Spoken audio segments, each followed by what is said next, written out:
Welcome to the Sales Dojo podcast. The podcasts are here to help you address the real issues salespeople face every single day. Right, just me and you today, Leon. Susie's away on her travels again. I think she's in Australia. Hiya, Susie, if you're listening. 5 posts to get through, so let's get cracking. First one was shared on our group off LinkedIn by you, Leon. It was, yeah. First post I found probably a week or two actually ago was from Ashley Alsady. She's the cold calling queen. So we should bow down to her. And obviously, like anything that says anything about cold calling or sales or any of that kind of stuff. And this one says, if your sales team is scared of cold calling, read this. And it's got an arrow, a finger pointing down. So I had to read it. It says, cold calling isn't the problem. Fear is. Most sales teams aren't avoiding the phone because it doesn't work. They're avoiding it because no one has taught them how to do it properly. Good shout out for you and Susie and some of the work that you guys do, if anyone's listening. Here's the uncomfortable truth. If your team can't confidently start a conversation with a stranger, your pipeline will always be fragile. Email sequences fail, ads get expensive, algorithms change, but a human picking up the phone, having a real conversation, that still works, and it always will. Cold calling is about pressure scripts, isn't about pressure or scripts from 1999. What a year. It's about confidence, curiosity, and consistency. My strong opinion, a sales team that's afraid of cold calling isn't under-resourced, it's under-trained. Agree or thoughts? So if we put aside all of the things around this being one of them posts that people try and do to get responses and with a hook and all of that kind of stuff, because it fits the classics there. It says it's got a hook and then it's got an uncomfortable truth and then it's got my strong opinion and it's all of that rubbish, which I'm not saying the post rubbish, by the way. Actually, I really like the post, but I'm just saying it's one of them posts that everyone does these days. So like people probably should stop doing them. But yeah, it's got some really interesting stuff in it. And the thing that's like jumped out for me, which is something that I never talk about, but I did realize when I read this, was that it is so true that email sequences can fail. Like email can go to the wrong person, the person can leave, they can change their email, they can get 1 million emails that week. Ads obviously are getting more expensive. And the key thing is that algorithms are always changing. The crazy thing about these algorithm things is that they change them all the time, especially for paid searches and stuff like that. They change them all the time. So the price can keep going up. Excuse me. But one thing that'll never change is that you can just call someone. And I think the thing with it is obviously it needs to be done well. And obviously it needs to be done effectively. And obviously it needs to be done with poise and with calm rather than just really crappily. But this is the thing that would set you aside from everyone else, is the ability to just pick up the phone and give someone a ring. Now, I think there's about 250 replies to this post, which is always interesting and shows it. 55, sorry. The 2 was the retweets. There's lots of comments and stuff on the post, which always shows that people are interested, and a lot of it is Ashley kicking off, and Lee Marshall's on there. Shout out, Lee. I know we've had a few chats, Lee, and I really like your post as well. He says Ashley says the fear is the problem. And I always think that people will kick off and say it's not and it isn't, but it is a fear, and it's a fear of getting it wrong. Do you know what I mean? It's like the reason why most, I'm going to say men, but most people don't go and speak to somebody that they really like in a dating sense or in a I want to meet in a networking sense is a fear of getting it wrong, a fear of putting the foot in it, a fear of saying, do you come here often and looking like an absolute tit? But I think the fear is real, and Lee does disagree later on, but I think the fear is real, and the fear is about getting it wrong, because as human beings, we really want to interact well. We want to have good conversations. And I think the real fear is that if you say something wrong, then it's going to ruin your chances. And that's not necessarily not true, because if you say something racist or something bigoted, then the chances are they remember and never speak to you again. But the beautiful thing about cold calling is that people just won't remember most of the time. Like, I phoned up people in the past who told me to go and die, and if I phoned them at the right time, on the day that their iPhones broke, or on the day that they get a big massive bill from international calling. They forget any other interaction and just remember that one. So I agree and disagree with this in equal measure. I know I say that a lot, and there's some stuff in it I like, there's some stuff I don't. But this is one of the things that we've talked about loads, is that that oncoming pandemic of young people who can't communicate. So in one of my roles at Professional Liverpool, we're having conversations with a lot of businesses in the Liverpool City region. And one of the challenges they are facing with young people and future leaders in their businesses, they don't really know how to have a conversation. And I think it's just the same with a call, isn't it? I mean, we had Fred on the podcast earlier on today, which we've recorded, and it'll be out soon on YouTube and on all of the really cool podcast channels. And he put it so well in that he just said, look, it's about having good conversations. And if you have good conversations with as many people as is possible that day, some will be yes, some will be no, and some will be get lost. And that's all right. I think it's your last bit. That's all right. It's okay. Don't matter. Yeah, loads of interaction on the post. I put a few. It's like I can't talk. I'd shared a few cold calling is dead sort of posts that I'd seen in the last couple of weeks in the group as well, and I've just deleted them all because I'm just bored of the conversation, to be honest. But I'm not saying that's what Ashley's saying here at all. The bit about email sequences fail, ads get expensive, algorithms change. This is the thing that's always attracted me to the phone as outreach, is you're the master of your own destiny. Like, it's up to you. Nothing else is in charge of that. Where the second you press send on an email or you do paid for advertising, you're giving all your power away. And as a business owner, I don't like that. I'd like to be the master of my own destiny with this. And it is a skill that you can develop. And I think they kind of go hand in hand with the skill and the fear. The better you get, the less afraid of it you get.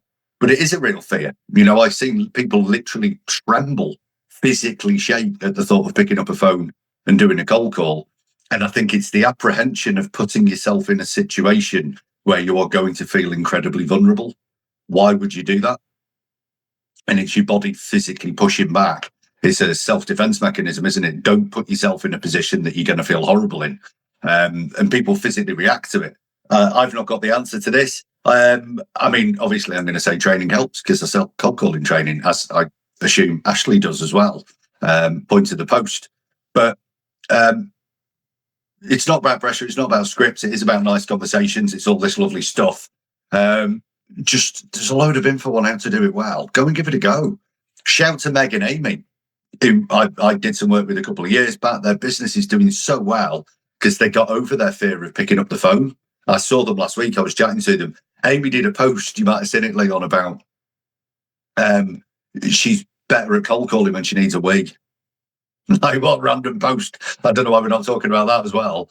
But she finds if she needs a wee, she just makes one more call. And there's something about that pressure to honour that she needs to get off and have a wee. She seems to do a lot better.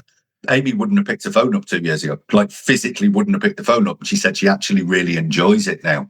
So you can get over that fear. But I think to get over the fear, you've got to build some skills as well. They kind of go hand in hand, which kind of backs up Ashley's post, I suppose, doesn't it?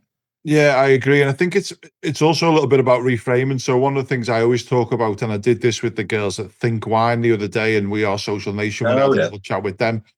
So I asked them to think about like who the best client that they've ever helped is and what they've helped them with and what it was and whatever it was. And I think it was Anna Lou was the name of the girls who were from We Are Social Nation, and Brian was the name of the person he thought of for the Think Wine guys. And it was like, we tried to work out like the difference that they made in their life and like going like deep in the weeds. What did he find out? And it was, they helped them to, although it sounds superficial, a thing that you sell or something. If you dig deep enough, you can find out that you've made a massive change in someone's life. And with the girls from We Are Social Nation, they found that they'd helped them to get enough money together from the work they were doing to put a deposit down for a mortgage. And the guys from Think Wine had worked out that they had managed to help a guy not close his bar down, like by getting in the right suppliers. And it was like, well, yeah, it was Brian and Sarah Lou, I think the names were that we went with. And I was like, how many more Brians do you reckon are in the world, in the UK? I reckon, 100, 150? And how many more Sarah Lou's are in the UK? 200. Like, It's your duty to go and find them people on the phone. Like, think about the amount of difference you can make in if you find another 15 of them Bryans, you can stop the bars from closing. Then you extrapolate that. If the bars don't close, how many people go there and meet their love of their lives and they have babies on the back of it? Like, literally, it's your duty to get on the phone, because if you don't, you're going to stop people having kids in Bolton, which might not be a bad thing if you're listening in Bolton. But, or, the think why ones, you're helping people to build homes. And that's the kind of thing that you need to do with the reframe. Yeah, it's, is it nice? Sometimes no. Is it enjoyable? Sometimes yes, and sometimes no. But you can literally change lives no matter what your product or service is if you just get on the blower and make some calls. But didn't you ever want into the other end of that phone? Yeah, man. It's not just the phone, that reframe, though. I remember working with an organisation the other year, and we were looking at up and cross-sell within a customer support team, like a customer success team. And a lot of the team was saying, I don't like to ask questions. I feel rude, etc. I said, well, imagine if you felt rude, so you didn't ask if they needed X, Y, or Z extra products. And then 6 months later, something went wrong with the business. And had they had the extra product, it would have saved their business. And they found out you could have sold it to them. And when they asked why you didn't, you say, I don't like to ask. That business will like, bloody ask me. Like, this isn't about forcing your stuff on people. This is about engaging in a healthy way. We could go on and on and on. Ashley, great post. Love that. And I think be all and end all of this. Pick up that phone. Just get over that fear. Go and say hello to some people. Might meet your own love of your life over the. But do you reckon that's ever happened? Somebody made a cold call, had a chat with somebody, and they've ended up getting married. Well, look, honestly, this is not bullshit. I was selling advertising 25, 26 years ago, and I phoned a company to sell them an advert who did mobile phones. And that guy offered me a job. And I've built and sold business on the back of that for the last 25 years. I'm marrying Frankie in August. She worked in one of the companies that I went to. Literally, that wouldn't have happened if I hadn't phoned them numbers. Sliding doors, man. It proper is sliding doors. That's mad. Hey, your LinkedIn posts for the next 2 weeks are writing themselves here, aren't they? Love that. Right, thanks, Ashley. Great stuff. Glad that you got a load of people talking about that there, chatting about that. Next up, Maria Edelson. I'm going to say Edelson. If I've butchered your name, Maria, my apologies. Another post shared by yourself, Leo. It was, yeah. And Maria is the global sales training authority. So we need to listen to what she's got to say. Let's be honest. The global sales training authority. Yeah. Oh, my God. The only one we'll ever need, Maria. Nice one for that. Yeah, look, the reason why I like this is it's got some stats. We all love stats. I know I love stats more than anyone else. 80% of sales happen after the fifth contact. Your team's average is 2.3. You do the maths. So it's like a kick in the nuts, and it probably is about right. I mean, we've all seen that graphic which comes from the sales, whatever authority, and it doesn't exist, that actual authority, but it is true. And then your reps think they're persistent, the numbers tell a different story. Here are 10 follow-up facts destroying your close rate. And the reason why this might be interesting for anyone looking or listening or reading or watching on YouTube is some of this will probably ring true. 80% of sales close between 5 and 12. Most teams stop at 2 or 3. That's probably true. Yep. Follow up with 1 hour is 7 times higher conversions.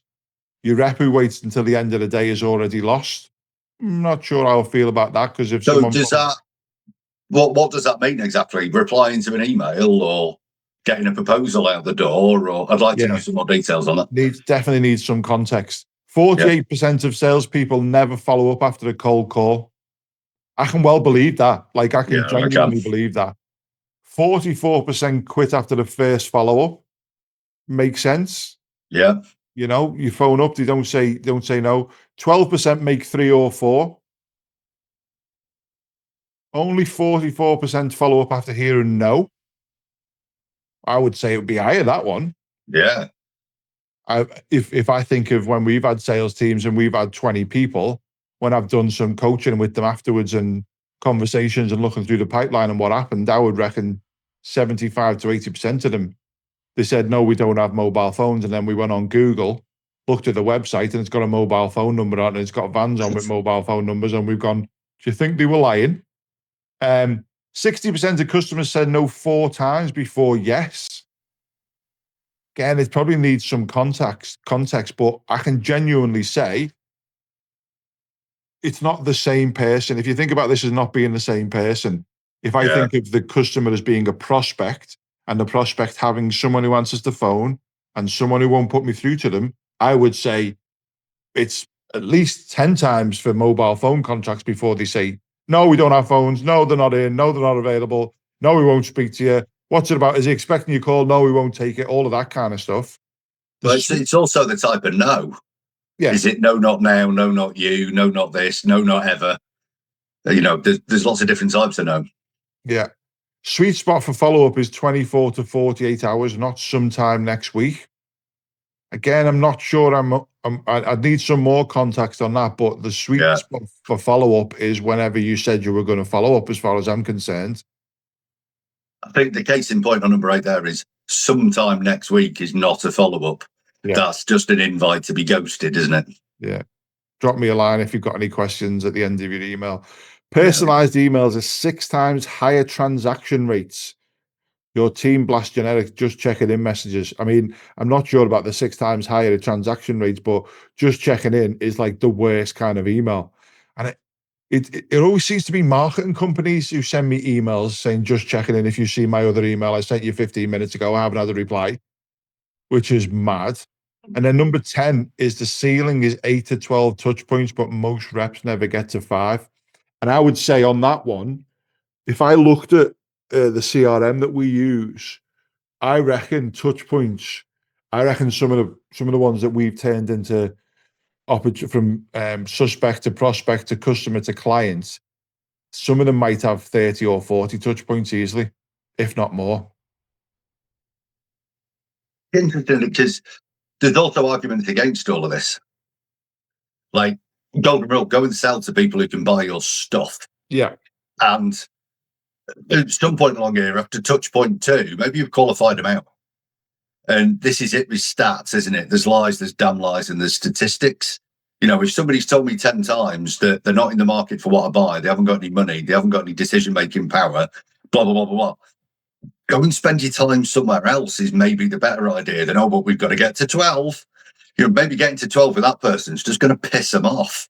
Yeah. There's a lot more nuance to this than the post shows. I get the concept of it, but, if we're talking cold outreach and follow-up here, starts with your list. It's like the golf shot, isn't it? If you're 1 inch in the wrong direction when you hit the ball, after 250 yards, it's 50 yards in the wrong place. If your list is wrong, if you're talking to the wrong people at the wrong time in the wrong sector who don't have the problems you solve, then by the time you get to the 8th no off them, you're miles away from that ever going anywhere. So you've got to make sure that the ones that you are consistently following up on and pushing are worth investing that time on. And I say that starts right at the beginning with getting your data right and who you're contacting right. Just before anybody reads this and thinks, we're just going to go send 12 calls, 12 emails, 12 DMs to everybody on our list and that should answer it. Well, no, your list has got to be right. Yeah, I think the big message about this is tenacity and not giving up and not being not being fooled into thinking it's a no when it's a they're not in or they're not interested from someone who's got fuck all to do with it. Yeah. Should we swear on YouTube? I don't know. I can't remember. I don't know, Mr. YouTube, if you're listening, but fucking sorry about that. Susie's not here. We've gone off the rails. What I do like is there's a graphic. Do love a proper graphic. In fact, I'm going to scroll down to that. Let's have a look at that. Oh, yeah. There's Maria at the bottom of it. Consider following Maria Edelson. You should all consider following Maria Edelson. Yeah, and there's a certain irony, Maria, if you're listening here, in that you've been very soft in your call to action there. Yeah. Just consider it. Yeah, but maybe it gets harder by the 12th post that she posts. Maybe. It's like, follow me now or I'm going to give you a Chinese burn on your neck. Yeah. In the crib notes on YouTube, you'll see Maria's link and stuff like that, and you'll also see it on the socials. Do give her a follow because she looks very trustworthy. Sure, we like Maria. Right, good stuff. So if we just go through, don't be afraid to pick up the phone. And when you have picked up the phone, you've got to follow these people up. Where are we going next? Finn Oldfield is where we're going next. Leon, tell us about Well, this. look at that. We've gone from picking up the phone to making sure you follow up to Finn, who is the co-founder of Pentaro, who do outsource cold calling for you. So, like, if you can't be bothered doing them first two steps, reach Just out call to Finn. Finn. Yeah. Give Pentaro a shout and get them to do it. Look, a question. Finn says a question I commonly get, and rightly so, from companies looking to outsource telemarketing is, how many calls will your telemarketer do on my project per day? Which I think is a completely fair and valid question given the nature of the business we are. Dial activity, of course, matters, but this isn't the be all and end all. What does matter more than the outbound dialer metric is the number of qualified sales results, outcomes generated per day, a high talk time with decision makers, and planned follow-up actions, accurate notes, and actioning follow-ups, quality conversations over dials, revenue-driven outcomes over activity. And then he says, get in touch if your qualified sales results in pipeline one. Do give Finn a shout and reach out to Pentaro. I've been into their offices and they do some really cool stuff. The reason I shared this one was because I think this is important to remember, because we've worked out that we're not going to shit our pants again on the phone. We've worked out what we're going to do and we're not going to give up when we get there. But the thing to remember is often people say, sales a numbers game, and I do agree that there's a certain level of that. But actually, the quality of the work that you're doing is more important. Now, when we had sales teams in the mobile business a few years ago, we'd have a few people who'd be like 200 dials in a day. And you'd be like, okay, fair enough. But then you listen and they're just dialing voicemails and doing stuff like that. And, that kind of quality, that kind of quantity of calls is never going to work. Equally, on the other side of it, we'd have some guys with 22 calls and they got one meeting. That was great. But you find out that they were spending lots of time chatting wham with people who were not relevant. So I think it's really important to think about your talk time. It's important to think about qualified sales results. One of the things I always talked about with people is like just moving it on to the next step. So moving it one step closer to being an opportunity or being a no. And that could be that you get decision maker's name. So like if you spend the whole day making calls and you get 22 decision makers' names when you never had them, remember that that's a level of success as well. People get really het up on activity metrics. And I get it. You've hired people to do a job. You want to make sure that they're putting effort in, but it's like if they're not, you've just made a bad hire. It's a bit late to find that out by the time that you're monitoring a KPI. I really love the flip of this that Finn's talking about here is where to support people. So I would look if we've got like really great stats on dialers and that average call length. This person's made 100 calls today. None of them got past 30 seconds, but they've connected with the right people. Right, then you really need to look at the call opener and what they're doing there. Maybe they're not getting past the first objection, or average call length 10 minutes, gabbing away to people, but they're not getting a result. Well, maybe they're not asking for a next step. Maybe they're making a best mate, not qualifying somebody in or out. And just the numbers can show you really where you need to coach and support people the most. And equally, they'll show you somebody's made 10 dials, average talk time of 4 seconds. They've been picking the nose all day and drinking cups of tea. They need to just graft a bit harder. But I can see it. What I do like Finn has done, and I would imagine, Finn, there's going to be a series of similar posts, is you've picked like almost an objection or part of your sales conversation that you're going to have with a prospect and objection handled it on your LinkedIn post. Great bit of empathy. I think it's a completely fair and valid question. There's your empathy. And you've moved it around. So as a LinkedIn post, I think it's good. And yeah, I love that. Number of qualified sales results. Well, yeah, gimme. But talk time with decision makers. Are they having conversations? That's all you want to go and have conversations with the right people to find out if they've got the problem that you solve. Have they got it right now? Have they got the desire to do something about it? Does it make sense to talk further? They're kind of the only boxes you need to tick. Where is Finn, Leon? Where are they based? They're over in Leeds. Oh, are they? Oh, yeah. They're on the train line for my house then, Finn. Might come and have a cup of tea. Yeah, when I went to see them, it reminds me so much of the stuff that we used to do when we used to get university students in Preston. Like, we were literally in the middle of university halls and we get loads of young people coming in and put a few of them through the mill, and some of them had turned into really good, and then they decide that actually the degree in sociology wasn't the way they were going to go. They get into sales, and I just really liked their attitude to this kind of stuff, because I've seen lots of rubbish ones in the past. I remember we had a work experience lad on years ago from school, came from this like really expensive private school, like your 10 grand a term sort of place. He's like 15-year-old. What was he? He was called Willie or Freddie or something. Really nice guy. And he had 10 days work experience, and he was in some room licking stamps and filling envelopes and this and that. I was like, come on, man, let's get you on the phone. I remember my boss at the time got him on the phone. And he was full of gumption for a 15-year-old lad. And he closed a couple of sales, and we backhanded him some cash for it. Well done. And he went home and told his parents, like, I've decided I'm not going to go to college and uni and that. I'm going to bin it off and go into sales. Just going to get a sales job when I finish my 10 grand a term education when I'm 16. They were on the blower pretty quick to us. What the fucking, like, oh, sorry, Mr. YouTube, there's some swearing again. So he must be in his 30s now, that lad. If you're listening, I hope you're like sales director of a big company or something now, and we got you there. Retired, like sold a business he built from cold calling and retired. I love that. That'd be boss. That'd be boss.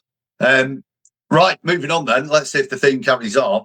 So you've cold called, you've asked some questions, you've qualified, then you've realised, I hate doing this, I'm not going to do it. You've paid another company to do it. And then you think, we're doing quite well this way. We're going to take our own salespeople on to do it. And you start interviewing them. Susie, you'd love this. Why are you not here, Susie? It's like themes. This is the slickest episode we've ever done, and it's no coincidence Susie's not here, I don't think. There you go. It's like an otter in a wetsuit going downstream, innit?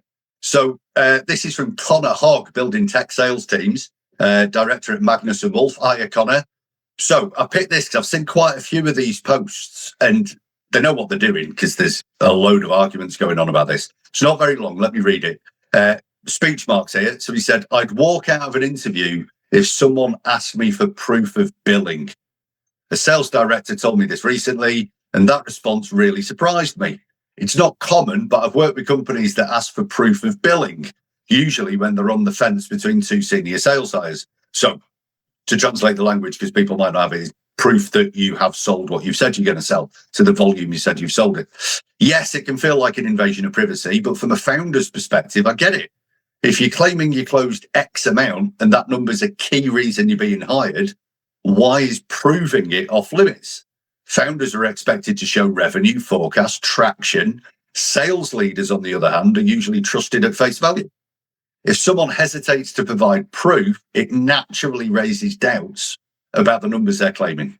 Do you think it's unfair to ask for this proof? Would you walk out of the interview if asked? And it's a really interesting point. And one of the comments further down I really liked was, you know what? I think that's fine if you flip it and they have to show proof of average commission payouts and how many people in the last month have managed to hit the set target, et cetera, et cetera. That's a perfectly fine deal. Where are you on the fence with this post Connors about if you were hired for a sales job and you claimed, I've billed this much, I'm this good at sales, and they went, brilliant, have you got some proof? Would you be all harumph and walk out? Or would you go, yeah, that's fair enough? So if I was asked for it, I would already have it in. If I was going for an interview, I'd already have it in my back pocket. Like I'd already have this interview. I'd already have this information.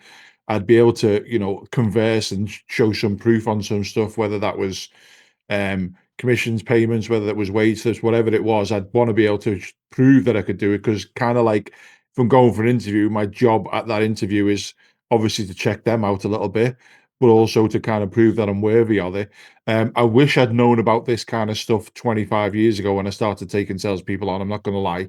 I mean, to be fair, 25 years ago, it was a much smaller place, and I don't think you could ever phone anyone to even get a reference at that point. I don't think that was allowed, but we took on a few guys who, and I've shared a funny story with you of a gentleman that was from Southport once, whose name will remain nameless for now. We've taken on a number of people who sold really well in the interview, and then we found out later on they couldn't sell anything. They were absolutely rubbish. So yeah, my take on it would be, if I'd go, I'd want to do it. I love your angle. Like, I'd be wanting to ask how many people have done it, because one of the things that always bothers me around recruitment in sales is when you see OTE as the number. So it's like 40 grand basic, but 250 grand OTE. And it's like, well, if on target earnings is £250,000 and that's being on target, and you're assuming that the business is on target for most of the stuff, why is the basic not a bit bigger, closer to that? So I love the idea of asking that question. And I think that's a really good question to ask if you are going for a sales role, is how many of your reps, what's your average ramp time? Because this is a thing that, a lot of people forget about. And I was having a conversation with Stu in the telecoms business today around someone we've taken on. It's like, it's really tough at the start. Like, it's really tough because you've got nothing. But for the telecom stuff, because everyone's in contract for 24 months who we're going after 6 months, you've had enough conversations that you've got loads of stuff in the pipeline for the right time, because for loads of people, it's the wrong time.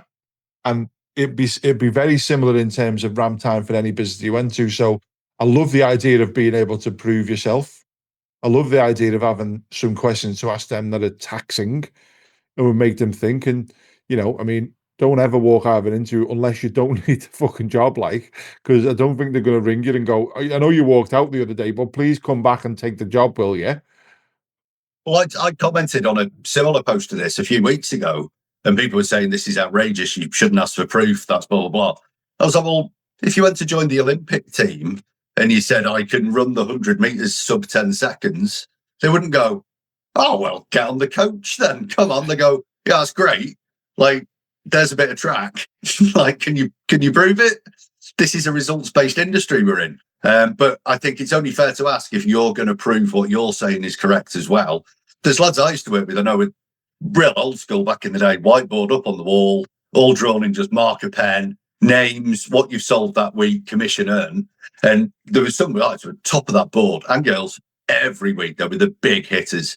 And they'd take pictures of it every week, knowing whenever they moved on, they can go to an interview and go, look, here's the whiteboard for 12 weeks out of 15 where I smashed it out of the park, and this is what I earn. And you can phone my boss and ask the same. So I don't think you should be really offended to be asked of proof of what you're saying. Maybe I'm wrong, but I think the flip of it is employers, let's get sales a better name. Stop promising the earth when you know you can't deliver. Prove what you're promising to your salespeople. Unless that's a ping pong table, that doesn't count. Right, last one today. See if we can keep it going on. So you've got over your fear of cold calling. You've gone and followed up and followed up and followed up. That's not worked, so you've hired another company to do it for you. Then you're hiring some salespeople now. You've got bigger, and you're asking them for proof that they're that good. One of them slips through the net, and they start sending people shit DMs like we receive on a daily basis. What we got here is our last post was shared by Peter Went. Peter, good to speak about you, pal. Really like your post. It really made me laugh. Peter said, very simple, me sending increasingly unhinged replies to people who spam my DMs. Who's next? And then he's done a screen grab, or maybe an AI creation. I don't know, but it did make me laugh. Basically, he's got a message off a guy called Johnny, a big long pitch vomit in one of his DMs that we see. And Peter has replied, Johnny, thank God you've made contact. Viper told us to expect your message. I crossed the border last night and rendezvoused with Moley and Parsnip. The assets are now in our possession. If you can transfer the final installment in Ethereum to my wife's post office account, we can arrange a live drop. Encrypted regards, Peter, brackets, Crouton. So there's 3 spies on the go here, Moley, Parsnip and Crouton. And he's just building up this completely bollocks replies to people, which I think is awesome, because it's not, this is something I didn't, it taught me about sales. It's not cold calling is dead. This is quite creative, isn't it? But it did just make me think, the DMs I'm getting now, I might just start replying absolute wham to them. Let's look at some of the replies here, which you've got. I know I replied that I know Moley and Parsnip, they're good lads. Dale Dupree, here's high praise for you, Peter Went. Dale Dupree said, I think you're my new favourite person on LinkedIn. Veronica Chinelli said, technically a DM is not spam. It's a business asking another business if they could both benefit from working together. Could they do it better Yes, but could we all be nicer to them? You're not going to get invited to parties, are you, Veronica? Bloody hell. So I just really like this idea of us not taking everything quite so seriously in such a serious world at the moment. This just made me laugh, Peter. I think that's absolutely boss. And I might send you a DM just so if I can get a creative reply. What do you reckon, pal? Yeah, I reckon you definitely should. So I just wanted to pick up on that young lady's point. The dictionary definition of spam is irrelevant or unsolicited messages sent over the internet, typically to a large number of users for the purpose of advertising. So it's definitely spam. Yeah, look, I wish everyone would reply to crap messages really crappily, and it would stop it. Like if everyone just did it, the challenge is what happens is they do this spray and pray stuff, and they get one or two maybe responses that they get sucked into the hopium loop on and start thinking it's going somewhere. Or maybe they do, might get a bit lucky, but it's the ones that no one gets a reply to. If everyone replied to crap messages with a similar response, I've said this before years ago on a thing, we should get a website where it just says, here's a load of reasons why your messages were crap. And it's got loads of things that they should do to make it better. And every time anyone replies, just send them a link to that website so they can go and educate themselves. I think that'd be ace. And we get everyone who's good at sales training, messaging, marketing to just do a little video on there to go, here's what you should try this, try that, try this instead. I'm sure I've said before, I'm sure I've showed you, when I was doing some podcasting with Harvey Gilbert. Oh, yeah. Shout out Harvey he's gone back to London, so he's fucked me off now. He doesn't want to be my mate anymore on Harvey, what you doing, man? I know. But I shot a little clip which said, I hope this video finds you well. I remember that. And I send that all the time. And I'm sure people think I'm a dick, and I'm pretty sure I am a dick as well. But I send that because I just want people to see how bloody stupid it is to send crap, because it just puts people on the back foot. And I love that Peter's done this. I'm also going to send Peter a unsolicited message and see if I can have a good tussle with him and get some content in the next couple of weeks. It's interesting, isn't it? And so I put my mobile number on LinkedIn 6 months ago now, I think 7 months ago now, talked about it on the podcast and said, stop sending me loads of DMs, just phone me up. Here's my mobile number. It's on my profile, really high up. That little bit of blurb at the top is my mobile number. Yeah, if you want to sell me something, phone me up. But I still get a DM followed by another DM, followed by another DM that shows the other two DMs like crap on toast coming through. Little shout out to a guy called Reese. Reese, I'm going to give you a bit of a shout here. Reese Egerton. After 6 months of my mobile number being on my LinkedIn profile, you are the first person to pick up the phone and call it. And you phoned me on Friday. Wasn't the greatest cold call ever, but it wasn't bad, Reese. It was all right. You engaged me. I had a chat and I asked you to send me a DM with some more information because I was I was genuinely in a meeting. I still took your call. You've sent me a long DM. And to go back to post 2 today, here you go, Susie, you're going to be loving the theme here. Post 2 today was about follow-ups by the lovely Maria Edelson. Reese has followed me up today with another DM. Reese, get back on the phone. Don't just now get lost back in the long DMs. You did well picking the phone up, phone me up. But this is all you're up against. If you're an SDR, if you're an AE, anyone in sales now, I've put my mobile number on my LinkedIn profile and one person has called me in the last 6 months. But I have got a bucket load of rubbish DMs. You don't have to be that good. Get on the phone. Your competition aren't. And if you're going to send crap DMs, you're going to start getting really comedy replies off people because I think this is a trend we should really push on LinkedIn. 5 posts, just the two of us. Great theme. What a show. Susie, we've missed you. We hope you're having a good time out working out in Australia. What's the theme for today? Well, it's all about that flow, isn't it? There's a process going on here. Don't like sales? It's all right. Somebody else will do it for you. But maybe give it a go. Get over that fear. Great things happen when you go and have a conversation with somebody. Leon's entire business and future marriage ultimately came off the back of a cold call. And if you're getting shit DMs, let's lighten the load on everyone. It's tough out there at the moment. Maybe think of a really funny reply, make everybody smile. You've been listening to the Sales Dojo podcast. You don't have to listen anymore. You can actually watch us. You can go to YouTube, look for the Sales Dojo podcast. There's 2 on there, I've noticed. some bugger in Chicago or somewhere. So you want the big yellow one, the proper one, me and Leon and Susie. Give us a subscribe, give us a click, give us a share. You can see where we're doing this from on there. Maybe you're too lazy for YouTube and you prefer your content in little 30-second chunks. You can go onto TikTok. The Sales Dojo is on TikTok now as well. Go and give us a follow, give us a like, give us a comment, share it around on there as well. We want to help as many people as we can hit those targets, earn that commission, and go and buy themselves some new shoes. Cheers, everyone. See you next week.